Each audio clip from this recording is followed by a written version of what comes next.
அனைவருக்கும் அன்பு வணக்கம். நண்பர்களே, கடந்த பதிவுக்கு நண்பர்கள் நிறைய பேர் கமெண்ட் போட்டிருந்தீங்க. அதில் ஒரு சில பேர் காமெடியே இல்லாமல் ரொம்ப சீரியஸாக இருந்தது, நல்லா இருந்தது அப்படின்னு சொல்லியிருந்தீங்க. பட் ஒரு சில நண்பர்கள் கூப்பிட்டு சொன்னாங்க, இந்த பாருங்க, இந்த சீரியஸாக பேசுறது அப்படின்றத என்னைக்கோ ஒரு நாள் வச்சுக்கோங்க. ஆனால் இந்த கமெண்ட் எல்லாம் பார்த்துட்டு இதை நீங்கள் சீரியஸாக எடுத்துக்கின்னு தினைக்கும் சீரியஸாக பேச ஆரம்பிச்சிங்கன்னா உங்களுடைய ஸ்ட்ரென்த்து காமெடி, அது அப்புறம் ட்ராஜடி ஆயிரும். உங்களுக்கு என்ன வருமோ அதை மட்டும் செய்யுங்க அப்படின்னாங்க. ஆமாம், நண்பர்கள் சொன்னது தான் கரெக்ட். நமக்கு என்ன வருமோ அதை மட்டும் தான் செய்யணும். பட் அதுக்கு முன்னாடி ஒரு முக்கியமான விஷயத்த நண்பர்களோட ஷேர் பண்ணிக்கலாம் அப்படின்னு. நேற்றுக்கு இளையபாரதம் இன்டர்வியூ போகிறதுக்காக வழக்கம் போல் நடக்க ஆரம்பிச்சுங்க. ஒரு 5 கிலோமீட்டர் நடந்து போயிருப்பேன். அப்போ பக்கத்தில் ஒருத்தர் அப்படியே உத்து பார்த்துருந்தாரு. என்னங்கன்னு கேட்டேன். சார், நீங்கள் டெய்லி போச்சு தானே அப்படின்னாரு. ஆமாங்க அண்ணன். எங்கே இந்த பக்கம்? இல்லை, இது இளையபாரதம் இன்டர்வியூ. எங்கே இருக்குது? அசோக் நகர். சார், அது ஆமாங்க, இன்னும் ஒரு 30 கிலோமீட்டருக்கு போயிடுவேன் அப்படின்னு. நான் சார் நடந்தா போகிறீங்க? ஆமாங்க, நான் நடந்து தான் போகிறேன் அப்படின்னேன். சார், வண்டியில் ஏறி உட்காருங்க சார். இல்லைங்க, உங்களுக்கு எது சிரமம்? சார், இதெல்லாம் சார் சிரமம், வாங்க சார் சும்மா ஏறி உட்காருங்க நீங்கள் அப்படின்னாரு. சரின்ட்டு அவர் சைக்கிளில் பாருங்கள் கேரியர் கூட இல்லைங்க. அதனால் நான் ஃப்ரண்ட்டில் அந்த கம்பியில் தான் ஏறி உக்காந்தேன். அந்த நண்பர் தான் பேசிக்கிட்டே என்ன ஒரு 30 கிலோமீட்டர் ஓட்டின்னு இளையபாரதத்தில் விட்டுட்டு போனாருங்க. இதைத்தான் முதல்ல நண்பர்களோட ஷேர் பண்ணிக்க போகிறோன்னு சொன்னோன்னே எடிட்டர் தம்பி என்னை எகத்தாளமாக பார்த்தான்.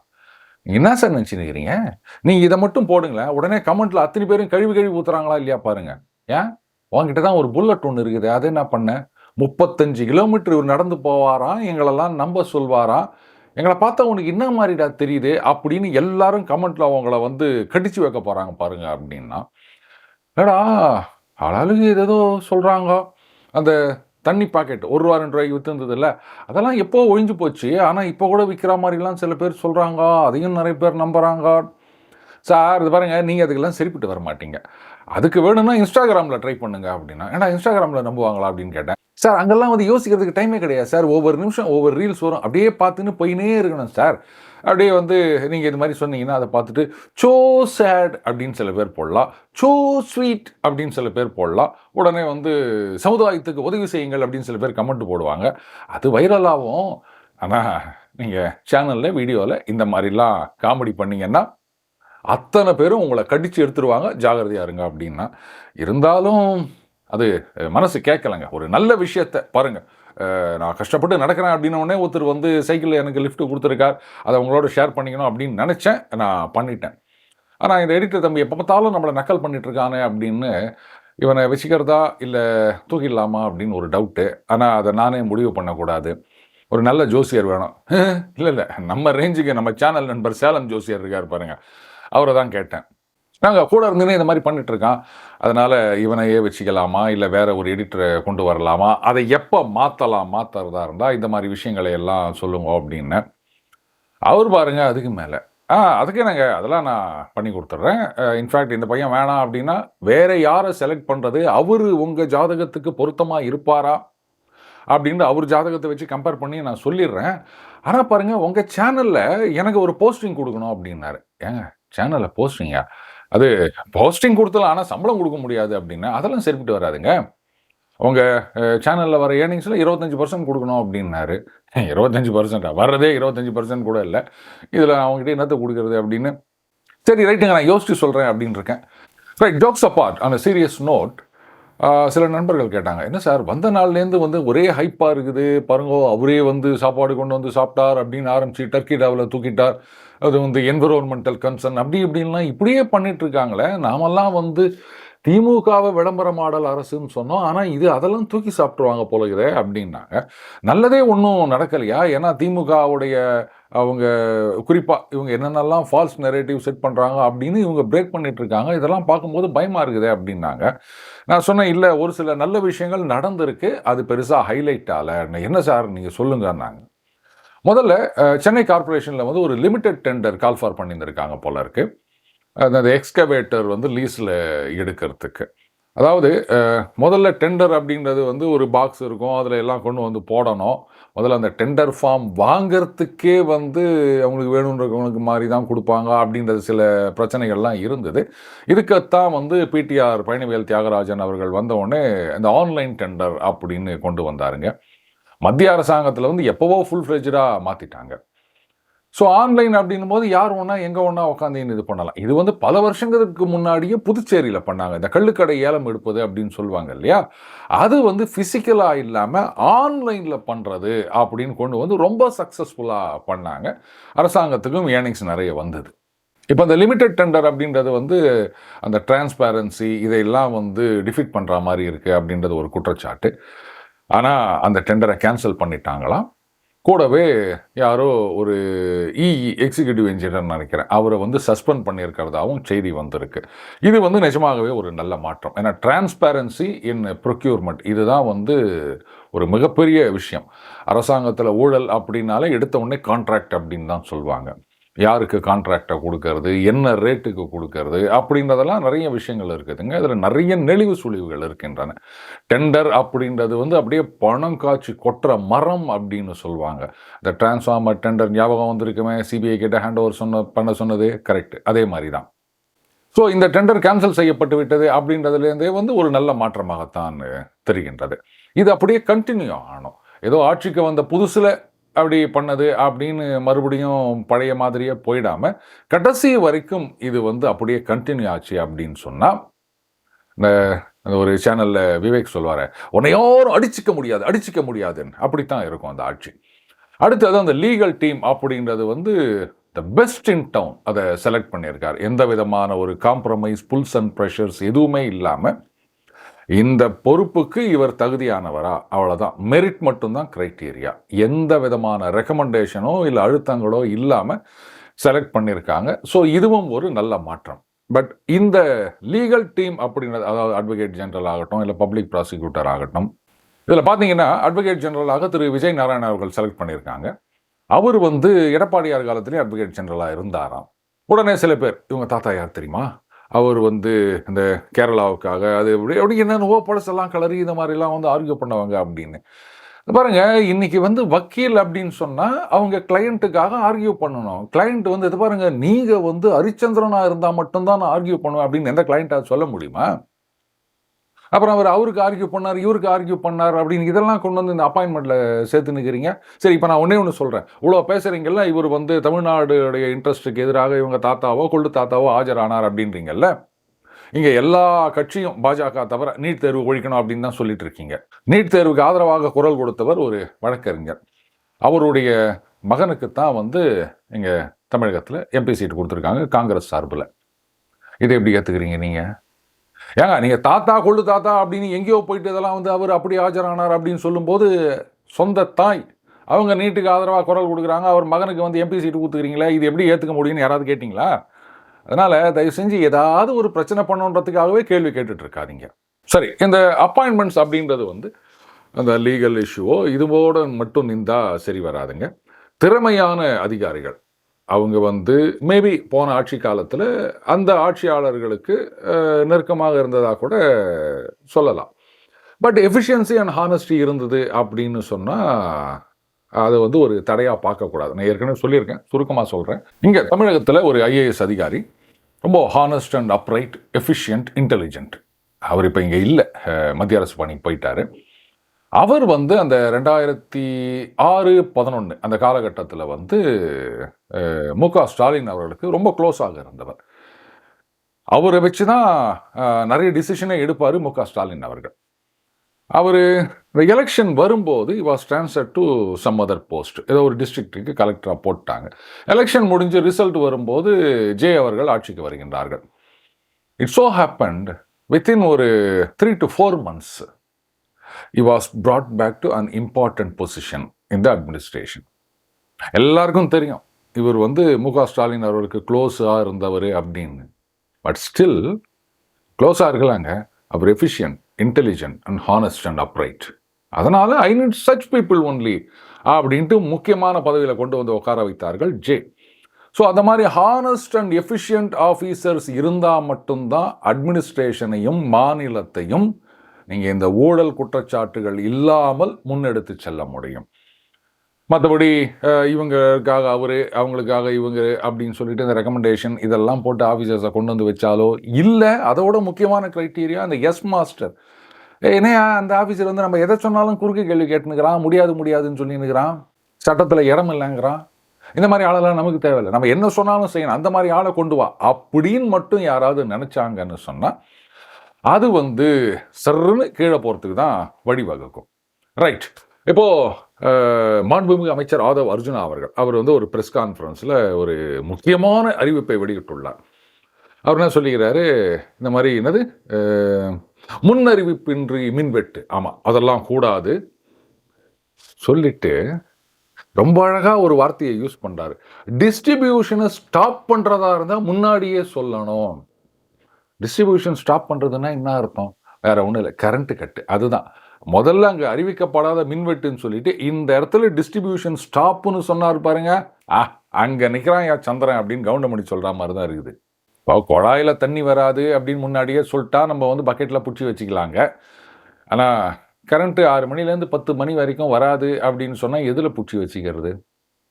இல்லை 6 மணிக்கு முன்னாடியே எழுந்து மிக்சி கிரைண்டர்லாம் அரைச்சி வச்சுருந்தோமா? இது என்ன பண்ண போகிறாங்கன்னு தெரியல. இன்றைக்கி வந்து கேஸு அது வந்து கொஞ்சம் டிலே ஆகுது அப்படின்றதுனால, ரெண்டாவது அதை சேவ் பண்ணணும் அப்படின்றதுக்காகவும் எலக்ட்ரிக் ஸ்டவ் யூஸ் பண்ணுறவங்க நிறைய இருக்காங்க. அவங்களாம் என்ன பண்ணுவாங்க, 6 மணிக்கு முன்னாடி, சரி 6 மணி இல்லை, ஒரு உதாரணத்துக்கு சொல்கிறேன், கரண்ட்டு கட்டு அப்படின்னு நீங்கள் முன்னாடியே அனௌன்ஸ் பண்ணால் மட்டும் என்ன பெருசாக பண்ணிட முடியும் சொல்லுங்கள்? ஸோ அந்த மின்வெட்டு இல்லாமல் இருக்க வேண்டும். என்னவோ தெரியல, ஒரு 2 வருஷமாக அந்த மாதிரி பெருசாக பிரச்சனை இல்லை.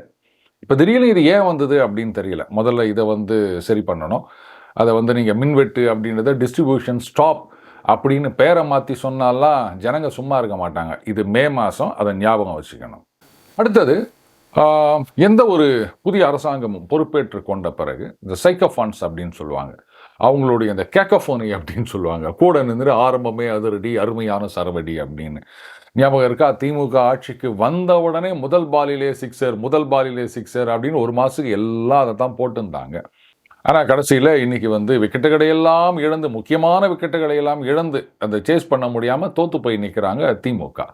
ஸோ இந்த மாதிரி ஒரு கும்பல் கூட நின்றுக்கின்னு ஆஹா ஓஹோ அப்படின்னு இந்த தீப்பொறி திருமுகமாக அவர் வடிவேலு பின்னாடி வருவாங்க பாருங்க. இந்த மாதிரி ஏற்றி விட்டு தான் பல பேரை வந்து கீழே தள்ளுறது. ஸோ அந்த மாதிரி ஆட்களை ஐடென்டிஃபை பண்ணி அப்படி ஓரமாக நிற்க வைக்கணும். உதாரணத்துக்கு ஒன்று சொல்கிறேனே பாருங்கள், இது வரைக்கும் எந்த முதல்வரும் செய்யாத ஒரு விஷயம், அவரே வீட்டிலேருந்து சாப்பாடு எடுத்துன்னு வந்து மத்தியானம் வெளில போகாமல் சாப்பிட்டுட்டு போகிறார் அப்படின்னு ஏஐயில் கிரியேட் பண்ண ஒரு ஃபோட்டோ. இதை வச்சு ஒரு கும்பல் ஃபயர் விட்டுன்னு தெரியுறாங்க. எப்படிங்க இப்போ மற்ற முதலமைச்சர்கள்லாம் எப்படி அங்கே போய் கேன்டீனில் சாப்பிட்டாங்களா, இல்லை மத்தியானம் வீட்டுக்கு போனாங்களா? சரி ரைட்டு, மத்தியானம் வீட்டுக்கு போயிட்டு சாப்பிட்டு வராங்க அப்படின்னா அது பக்கத்தில் வீடு இருந்திருக்கு, அதனால் போயிட்டு வராங்க. இவர் வீடு வந்து நீலாங்கரையில் இருக்குது, அதனால் போயிட்டு வரதுக்கு லேட் ஆகும், அதனால் எடுத்துகிட்டு வந்து சாப்பிட்றாரு. இதில் என்ன இருக்குதுன்னு எனக்கு புரியல.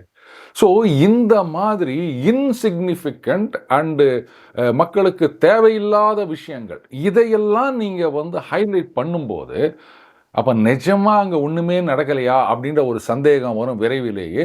ஏன்னா நீங்கள் இந்த மாதிரி விஷயத்துக்கு தான் வந்து ஹைப்பு ஊற்றுனுக்கிறீங்க. முதல்ல இதை தடுத்து நிறுத்த வேண்டும். அடுத்தது அந்த டர்க்கி டவல் யாரோ சொன்னாங்களாம் என்விரான்மெண்டலிஸ்ட்டு, அதை வந்து எடுத்து விட்டார். அதில் என்ன இருக்குதுன்னு எனக்கு ஒன்றும் புரியல. பொதுவாக அரசு அலுவலகங்களில் அந்த அதிகாரிகள் அவங்களுடைய சேரில் பார்த்தீங்கன்னா இந்த டர்க்கி டவல் போடுறதுன்ற ஒரு வழக்கம் இருக்குதுங்க.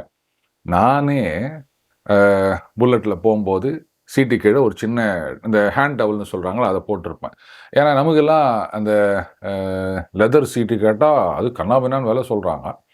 அதுவே ஏதோ ரெடிமேடாக கடையாக தான் சொல்லி டெய்லர் மேடு தான் பண்ணணுமா, அது கட்டுப்படி ஆகலை அப்படின்றதுக்காக. ஏன்னா அது ரெக்ஸின் நமக்கு ஒத்து வர மாட்டேது. ஏன்னா டெய்லி ஒரு இன்டர்வியூலாம் போனோன்னா 35, 40, ஒரு 70, 80 கிலோமீட்டர் ட்ராவல் பண்ண வேண்டியதாகுது. அதனால் அந்த டர்க்கி ஹேண்ட் டவல் போட்டு தான் போவேன். அதே மாதிரி அது ஒரிஜினல் லெதர் சீட்டுன்றது இன்றைக்கி பல இடங்களில் பார்க்க முடியாதுங்க, அது ரெக்ஸின் தான் இருக்குது. ஸோ அது சூடு ஏறாமல் இருக்கிறதுக்காக டர்க்கி டவல் போடுறாங்க. இதில் என்ன தப்புன்னு எனக்கு புரியல. அதில் என்னென்னோ சொல்கிறாங்க அந்த டர்க்கி டவலில், காட்டன் டர்க்கி டவல் தானே யூஸ் பண்ணுறாங்க. சரி, இப்போ என்விரான்மெண்டல் கன்சர்ன் அது அப்படின்னு சொன்னால் அப்போ வந்து நல்ல மைலேஜ் கொடுக்குற ஒரு காரில் வராமல் நார்மலாக அந்த காரோடைய விலை அதிகமாக அதனுடைய மைலேஜ் குறையும்னு வாங்க. இது என்ன கணக்குன்னு எனக்கு புரியல. மேபி ஒரு 5 கோடி கொடுத்து உங்களால் கார் வாங்க முடிஞ்சுது அப்படின்னா, காருக்கே 5 கோடி செலவு பண்ணுறவர் பெட்ரோலுக்கு மாதத்துக்கு 1 லட்சம் செலவு பண்ண முடியாது அப்படின்னு நினச்சிட்டு தயாரிக்கிறாங்க போல இருக்குது. அப்போ அங்கே என்விரான்மெண்ட் டேமேஜ் ஆகலையா? இதில் இன்னொரு பெரிய ஆஸ்பெக்ட் இருக்குது, நான் சொல்கிறேன். ஒரு எம்எல்ஏ வந்து பாருங்க, காலில் செருப்பு கூட இல்லை, பஸ்ஸில் வந்தார் அப்படின்னு முத நாள் ஒரு ரீல்ஸ் போட்டுனுக்கிறாங்க. அதை நிறைய பேர் ஆஹா எப்பேற்பட்ட மனுஷன் அப்படின்றாங்க. உடனே இங்கே எல்லாம் உட்காந்துங்க ஃபேக்ட் செக் பண்ணி, ஏங்க அவர் அஃபிடவிட் எடுத்து பாருங்க, எவ்வளோ சொத்து வச்சுக்கிறாரு, ஏங்க இந்த மாதிரி ஏமாத்துறீங்க அப்படின்றாங்க. இன்னொரு எம்எல்ஏ, அவர் மந்திரியா கூட ஆயிட்டார். அவர் சொல்றார், ஐயோ அம்மாக்கு வாடகை கட்டணமே அடுத்த மாதம் என்ன பண்ணுறதுன்னு யோசிச்சுட்டு இருந்தேன், எனக்கு வந்து இந்த மந்திரி பதவியை கொடுத்து விட்டார் அப்படின்னு ரொம்ப சந்தோஷப்பட்டிருக்காரு. உடனே இவங்க அவர் அஃபிடவிட் எடுத்து பார்த்தா, சொந்த வீடு இருக்குது, நிறைய தங்கம் இருக்குது, காசு இருக்குது, எல்லாம் இருக்குது. அப்புறம் எதுக்கு இந்த மாதிரி சொல்றாரு? சரி, நான் கேட்குறேன், எம்எல்ஏ ஆனாலே சம்பளம் உண்டு, மந்திரிக்கு மட்டும்தான் சம்பளம், எம்எல்ஏக்கு சம்பளம் இல்லைன்னு கிடையாது இல்லை. ஸோ ஆல்ரெடி எம்எல்ஏ ஆயிட்டாரு. எம்எல்ஏ ஆனால் அந்த சம்பளம் வரப்போகுது, அப்புறம் ஏன் வந்து வாடகைக்கு கவலை பண்ணணும்? ஒருவேளை வாடகை என்ன 10 லட்சம் ஏதாவது, மந்திரி கூட 10 லட்சம் சம்பளம் கிடையாதுல்ல. அப்புறம் எம்எல்ஏ சம்பளத்திலே வாடகை கட்டியிருக்கலாமே. எதுக்கு இந்த மாதிரியான பேச்சுக்கள்னு தெரியல. இது ஒரு பக்கம் பார்த்தீங்களா, இவங்கெல்லாம் எவ்வளோ எளிமையானவர்கள், ஏழை பங்காளர்கள் அப்படின்னு. இப்போ நீங்கள் யாரை வந்து போட்டு குத்துனுக்கிறீங்க அப்படின்னா, முதலமைச்சர் அவர் எந்த காரில் வராரு அப்படின்னு டெய்லி பார்க்குறாங்கல்ல. முதல்ல பாருங்கள், அரசு வாகனத்தில் வந்தார். இது ஒரு பெரிய ஹைப்பு. ஏங்க, ஒரு ஆட்சியில் இருக்கின்ற முதலமைச்சர் அரசு வாகனத்தில் வருது அவ்வளோ பெரிய விஷயமா? ட்ரம்ப்பு எவ்வளோ பெரிய கோடீஸ்வரன், அவரே அமெரிக்க அரசாங்க வாகனத்தில் தாங்க வராரு, ப்ரைவேட் வெஹிக்கிள் அவர் போகமாட்டாருங்க. நம்ம நாட்டில் பிரதம மந்திரி எடுத்துங்க, அரசு வாகனத்தில் தான் வராரு. இது என்ன அவ்வளோ பெரிய ஒரு விஷயமாடா அப்படின்னா, இது ஒரு பெரிய விஷயமா? பாருங்கள், அரசு வாகனத்தில் வருகின்றார் அப்படின்னு. சரி, ரைட்டு. அதாவது டெய்லி வந்தாரா அப்படின்னா, அடுத்த நாள் வந்து அவருடைய சொந்த காரில், அது இன்னும் ஒரு கார் சொன்னாங்க, நமக்கு பேர் கூட வரலங்க, அது ஏதோ 1.5 கோடியோ என்னவோ சொல்கிறாங்க. பாருங்க, இன்னைக்கு இந்த காரில் வருகின்றார்னு. சரி, அதுக்கு என்னடா இப்போ? நேற்றுக்கு கவர்மெண்ட் காரில் வருது ஆஹா ஓஹோன்னீங்க, இன்னைக்கு சொந்த காரில் வருது ஆஹா ஓஹோன்றீங்க. உண்மையிலே எது தாண்டா ஆஹா ஓஹோ? நீங்கள் எதை சொன்னாலும் நாங்கள் தலையாட்டின்னு இருக்க மாடா அப்படின்ற மாதிரி இருக்குது. முக்கியமாக ஒரு சில ஊடகங்கள் அவங்க வந்து, நாங்கள் அண்டாலாம் கிடையாது, அந்த நெல்லு குதிரிது பாருங்க, அந்த ரேஞ்சுக்கு நாங்கள் இப்போவே போயிட்டோம் அப்படின்ற மாதிரி போன ஆட்சி காலத்தில் வெளியிட்ட சர்க்குலர்லாம் கொண்டாந்து இன்னமும் இப்போ ரிலீஸ் பண்ண மாதிரி பார்த்தீங்களா, இந்த மாதிரியான ஒரு சுற்றறிக்கை வந்திருக்கின்றதுன்னு. அந்த சர்க்குலரில் கிளீனாக டேட் போட்டுக்கிறாங்க, 2025 அப்படின்னு. ஆனால் அதை சொல்லாமல் இந்த மாதிரி ஒரு சுற்றறிக்கை அப்படின்னும் போது இப்போ பார்க்குறவங்களுக்கு என்ன தோணும்? அதுவும் கிட்டத்தட்ட 1 வருஷம் கழிச்சு இப்போ இந்த சர்க்குலர் வந்துருக்குன்னு சொல்ல வேண்டிய அவசியம் என்ன? ஏதோ இந்த ஆட்சியில் பண்ண மாதிரி அப்படின்னு. இப்போ உடனே எல்லாம் பண்ணிட்டாங்க, அதை போட்டு கீழே கிழிச்சிட்டாங்க. பாருங்கள், எப்போ இஷ்யூ பண்ணது, இவங்க என்ன ஜால்ரா ஆட்சின்னுக்கிறாங்க அப்படின்னு. அப்போது இந்த மாதிரி அண்டா குண்டாலாம் போடுற சத்தம் இதுதான் திமுகவை இந்த நிலைமைக்கு இன்னைக்கு கொண்டாந்து வச்சிருக்குது. அதை ஞாபகம் வச்சுக்கணும். எதுக்கு இந்த மாதிரி வேலைன்னு எனக்கு சுத்தமாக புரியல. இவங்க ஏதாவது நடவடிக்கை எடுத்தாங்கன்னா அதை போடுங்க, இல்லாததை போட்டு எதுக்கு நீங்களே ஒரு போலி பிம்பத்தை உருவாக்கினுக்கிறீங்க? கிரெடிபிலிட்டியை பற்றி யாருக்குமே இங்கே கவலை இல்லையா? அந்த 2 ரூபா வாட்டர் பாக்கெட்டு அப்படின்றது எத்தனையோ வருஷத்துக்கு முன்னாடி ஒழிஞ்சு போயிடுச்சு. இப்போ வந்து பாருங்க, ஒயின் ஷாப்பில் போய் வாங்குறாங்க அப்படின்னு. யாருக்கும், பேசுகிறவங்களுக்கும் சரி, கேட்குறவங்களுக்கும் சரி, அந்த உண்மையை பற்றி கவலையே இல்லை அப்படின்னு நினைக்கிறேன். ஆனால் யாருக்கும் கவலை இல்லாததுனாலேயே உண்மைக்கு வேல்யூ இல்லை அப்படின்னு தப்பு கணக்கு போட்டுறக்கூடாது. சரியான நேரத்தில் அப்படி தலையை தூக்கின்னு வந்து நிற்கும் உண்மை. அப்போ பொய்யெல்லாம் இருந்த இடம் தெரியாமல் ஓடி போயிடும். ஸோ ஒரு பக்கம் இந்த எம்எல்ஏக்கள் ரொம்ப எளிமை அப்படின்னு காமிச்சிக்கின்னு, இன்னொரு பக்கம் விஜய் அவர்கள் இவ்வளோ வந்து அந்த ஓப்புலன்ஸ் அப்படின்னு சொல்லுவாங்க, அந்த செல்வ செழிப்போட அந்த காரில் வருது அப்படின்னும் போது கான்ட்ராவா இல்லையா? அது எளிமைனா எல்லாரும் எளிமையாக இருக்கணும், இல்லை எல்லாரும் வந்து ஆமாங்க நாங்கள் சொந்த பணத்தில் சம்பாதிச்சது, நாங்கள் எங்கள் வண்டியில் வரோம், இதில் என்ன தப்பு அப்படின்னு வரணும். அப்படி விட்டுட்டு இவங்க, அதுவும் இல்லாத விஷயங்கள், ஐயோ பாவம் செருப்பே இல்லை ஆனால் லட்சக்கணக்கில் சொத்து வச்சுருப்பாரு, இவர் வந்து சொந்த வீடு வச்சுருப்பாரு, அம்மாவுக்கு வாடகை கட்டணும் அப்படின்வார். இப்படியெல்லாம் ஒரு பக்கம் பண்ணிவிட்டு இந்த பக்கம் வந்து அவர் கோடிக்கணக்கில் வாங்கின காரில் வராரு அப்படின் போது நீங்களே ஒருத்தர் ட்ரோல் பண்ணிக்கிறீங்க. இதுக்கு திமுகவே வர வேணாம் அப்படின்னு நினைக்கிறேன். அடுத்தது ஒரு சினிமா டைரக்டராக, ஆமாம், அதுக்கப்புறம் சினிமா நடிகர்கள் இவங்கள்லாம் வந்து அவங்களுடைய பிரச்சனைகளுக்கு கோரிக்கை வைத்திருக்கின்றார்கள். உடனடியாக ஏதோ நடவடிக்கை எடுக்கப்பட்டது. இன்னும் வந்து பழைய மாதிரியே நீங்கள் நினச்சி எங்கிட்ட எது ஒன்றா பேசலாம் அப்படின்னு சொன்னதான் சில செய்தியெல்லாம் நான் பார்த்தேன், ரைட்டு.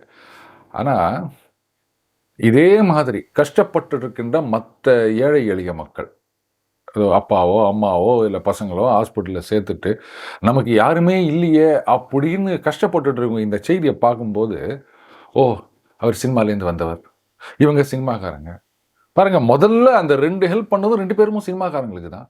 அப்ப நம்மளும் சினிமாக்காரங்களா இருந்தாதான் இந்த ஹெல்ப் எல்லாம் கிடைக்குமா அப்படின்னு அவங்க யோசிப்பாங்களா மாட்டாங்களா? அப்படியே உதவி பண்றதா இருந்தா இந்த காதும் காதும் வச்ச மாதிரி பண்ணிட்டு போயிருக்கணும். இதெல்லாம் வந்து ஹைப் கொடுத்துட்டு இருக்கிறது அப்படின்றது ரொம்ப ரொம்ப தப்பு. அடுத்தது அண்ணன் கமலஹாசன் போயிட்டாருங்க. அரசு சார்பில் ஓடிடி ஆரம்பிக்க வேண்டுமா? இப்ப இதை பாருங்க. திரையுலகம் சார்பா உங்ககிட்ட ஒரு சின்ன ரிக்வெஸ்ட். தாராளமா கேளுங்க. உங்களுக்கே தெரியும் சினிமா துறை இப்ப ரொம்ப ஒரு மோசமான சூழ்நிலையில இருக்கு. இன்னும் நீங்க எல்லாம் நடிச்சிட்டு இருக்கீங்களே சார். என்ன சொன்னீங்க? இல்ல, நீங்க எல்லாம் நடிக்கும் போது இப்படியா அப்படின்னு கேட்டேன். அதான் சார், சினிமா துறை ரொம்ப மோசமான நிலைமையில இருக்கு. படமும் ஓடவே மாட்டேங்குது.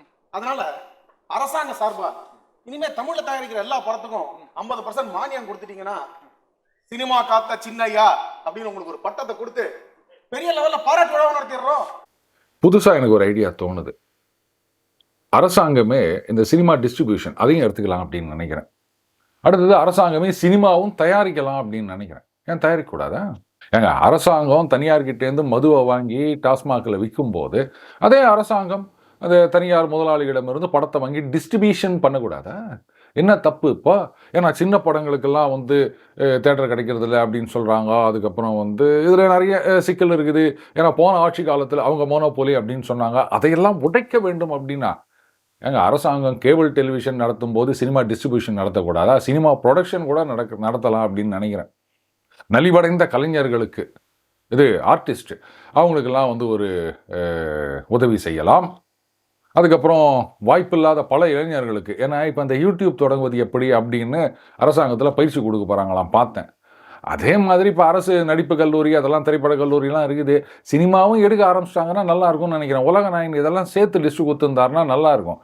ஏங்க, நீங்கள் அரசியலுக்கு வந்திருக்கீங்க, எல்லா தரப்பு மக்களுக்கும் நீங்கள் அரசியல்வாதியாக இருக்கணும். ஆனால் உங்கள் கட்சிக்காரங்களுக்கே நீங்கள் வந்து உண்மையாக இல்லை. இப்போ ராஜ்யசபா எம்பி ஆன பிறகு ஒட்டுமொத்த மக்களோட பிரச்சனையை பேசாமல் இந்த சினிமா துறையோட பிரச்சனை மட்டுமே பேசினுக்கிறீங்கன்னா இப்போ புரியுதுங்களா? கமல்ஹாசன் வந்து ஒரு அரசியல்வாதியாகவே நான் பார்க்கல, very very small part time பொலிட்டிஷியனாக தான் பார்க்குறேன் அப்படின்னு சொன்னால் சில பேர் கோச்சிக்கினாங்க. இப்போ புரியுதா? சினிமாக்காரங்க பிரச்சனையை பற்றி மட்டும்தான் கொண்டு போய்கிறாரு. அதே சமயத்தில் இவர்கிட்ட போகும்போது நான் மட்டும் சினிமாக்காரன் இல்லை, நீங்கள் முதலமைச்சராக வந்தாலும் உங்களையும் நான் சினிமாக்காரனாக தான் பார்க்குறேன் அப்படின்றதையும் அப்படியே சொல்லாமல் சொல்லிட்டு வந்துகிறாரு கமல்ஹாசன் அவர்கள். ஸோ இந்த மாதிரி விஷயங்கள்லையும் கொஞ்சம் உஷாராக இருக்கணும். ஆச்சு, இன்னும் கொஞ்ச நாளில் வந்து திரைத்துறையிலிருந்து ஒரு பாராட்டு விழா அப்படின்னு பிளான் பண்ணிடுவாங்க. வழக்கம் போல் இந்த பக்கம் உலகநாயகன் இருப்பார், அந்த பக்கம் வந்து சூப்பர் ஸ்டார் இருப்பார். அப்புறம் எல்லாமே சேர்ந்து மானே தேனே பொன்மானே அப்படின்னு ஆஹா ஓஹோ எங்களிலிருந்து வந்தவர் திண்மை சினிமா உலகத்திலிருந்தும் தமிழகத்தையே ஆள வேண்டும் அப்படி இப்படின்னு ஆளுக்கு நேற்று வரைக்கும் என்னென்னலாம் கழுவி ஊற்றினோன்னு தெரியாமல் வானாடாவ புகழ்வார்கள். காரணமே இல்லாமல் புகழ்வார்கள். என்ன கேட்டால் அந்த மாதிரி ஒரு விழா அப்படின்னு சொன்னால் தயவு செஞ்சு நீங்களே நடத்திக்கங்க, என்னை கூப்பிடாதீங்க அப்படின்னு சொன்னால் அது ஒரு மிகப்பெரிய மாற்றமாக இருக்கும் அப்படின்னு நினைக்கிறேன். பார்க்கலாம் என்ன நடக்குது அப்படின்னு. கடைசியாக இன்னைக்கு திமுக வந்து ரொம்ப வருத்தத்தில் இருக்காங்க. நாங்கள் எங்கே போனாலும் இந்த 10 லட்சம் கோடி கடனை வச்சுட்டு போட்டாங்க, 10 லட்சம் கோடி கடனை வச்சுட்டு போயிட்டாங்க, இதையே சொல்லி நிற்கிறாங்க. அந்த அமைச்சர் கீர்த்தனா அவர்கள் வேற அந்த 10 லட்சம் கோடி கடன் அப்படின்றத விட 10 லட்சம் கோடி அப்படியே எடுத்துகிட்டு போயிட்டாங்கன்ற மாதிரி பேசியிருக்காங்க. இதெல்லாம் எப்படி கவுண்டர் பண்ணுறது, இப்படி பொய் பிரச்சாரமாக இருக்கின்றது அப்படின்னு நொந்து நூலாக போய் சோஷியல் மீடியாவில் புலம்பி தவிச்சு நிற்கிறாங்க. பொய்டிக் ஜஸ்டிஸ் அப்படின்னு நான் சொல்வேன். 15 லட்சம் ரூபா எல்லார் பேங்க் அக்கௌண்ட்லேயும் போடுறேன்னு சொன்னார் மோடி அப்படின்னு இத்தனை வருஷமாக ஒரு பொய்யை சொல்லி தானே மோடி அவர்களுக்கு எதிரான ஒரு நெரேட்டிவை நீங்கள் இங்கே செட் பண்ணீங்க.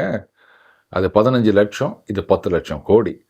நீங்கள் கையில் எடுத்த அதே டெக்னிக் இன்றைக்கி உங்களை திருப்பி தாக்குது அப்படின்னும் போது குய்யோ முய்யோன்னு கதறீங்களா?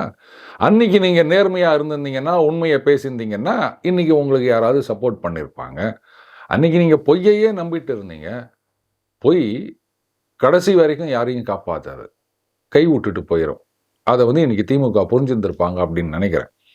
அதுக்காக அவங்கள கைவிட்டுட்டு போன கூட்டணி கட்சிகளும் பொய் பிம்பம் தானா அப்படின்னு என்ன கேட்டிங்கன்னா இப்போ தெரியாது. 2029 பாராளுமன்ற தேர்தல் போது பாருங்கள், அப்போ தெரியும். மீண்டும் அடுத்த போது சந்திப்போம். வணக்கம்.